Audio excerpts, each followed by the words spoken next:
Hello dear friends, PYQ की series को आगे बढ़ाते हुए आज हम देखेंगे class 12 physics chapter 8 electromagnetic waves यानी कि विद्युत चुंबकीय तरंग के प्रीवियस ईयर के क्वेश्चंस।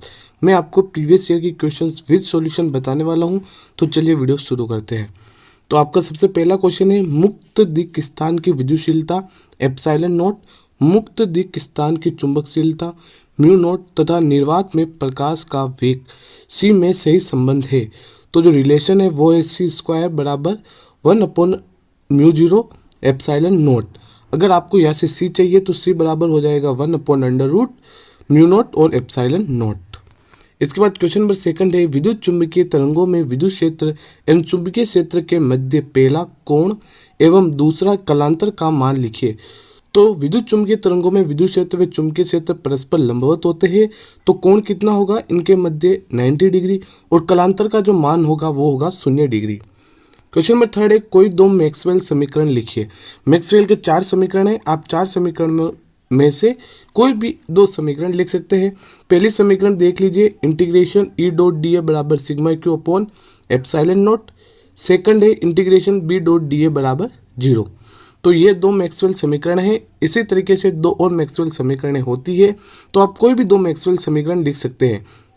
इसके बाद क्वेश्चन नंबर 4 है, एक आवेशित कण अपनी साम्यावस्था के दोनों ओर 100 मेगाहर्ट्ज आवृत्ति से दोलन करता है। दोलक द्वारा उत्पन्न विद्युत चुंबकीय तरंगों की आवृत्ति क्या होगी? ये एक कॉन्सेप्चुअल क्वेश्चन है। तो इस क्वेश्चन का जो आंसर होगा वो होगा विद्युत चुंबकीय तरंगों की आवृत्ति कंपनशील आवेशित कण की आवृत्ति के बराबर है, जिसका मान 100 मेगाहर्ट्ज है। तो इसके अंदर आपको ये ध्यान रखना है कि जो आवेशित कण होगा उसकी जो आवृत्ति है वही आवेशित कण की आवृत्ति होगी। इसके बाद क्वेश्चन नंबर 5 है, परा उच्च आवृत्ति परिसर की आवृत्तियों का प्रसारण प्रायः किन तरंगों द्वारा होता है? इस क्वेश्चन का आंसर आप मुझे कमेंट बॉक्स में लेकर बताएंगे। क्वेश्चन नंबर 6 है, विद्युत चुंबकीय स्पेक्ट्रम में उत्पन्न किन्हीं 4 तरंगों विकिरणों के नाम लिखिए। इलेक्ट्रोमैग्नेटिक स्पेक्ट्रम है, उसमें से आपको किन्हीं 4 तरंगों के नाम लिखने। तो आप देख सकते हो, गामा किरणें, एक्स किरणें, पराबैंगनी तरंगे, दृश्य तरंगे, अवरक्त तरंगे, सूक्ष्म तरंगे और रेडियो तरंगे। इसके बाद क्वेश्चन नंबर 7 है, which electromagnetic waves are used in remote controller switch.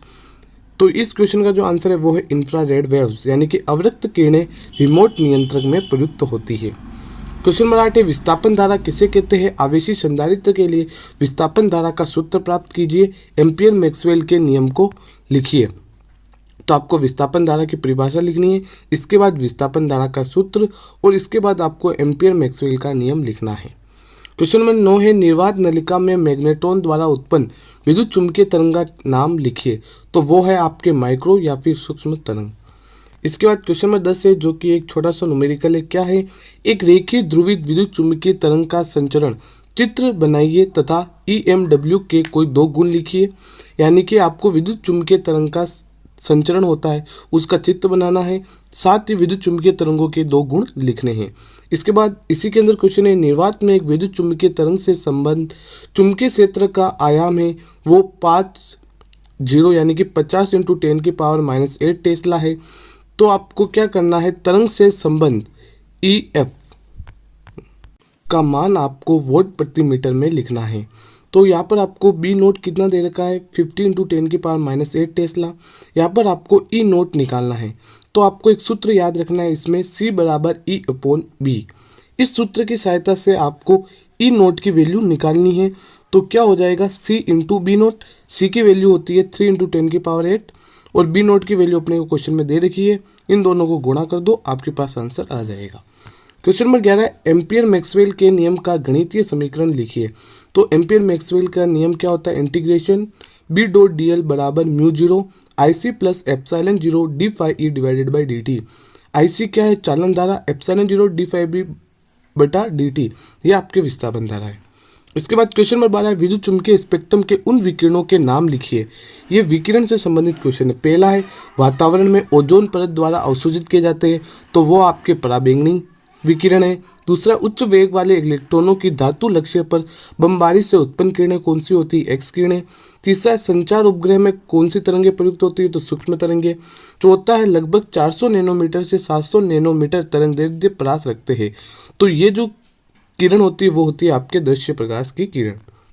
Question number 13 है, चुंबकत्व के लिए गाउस नियम को मैक्सवेल समीकरण के रूप में लिखिए।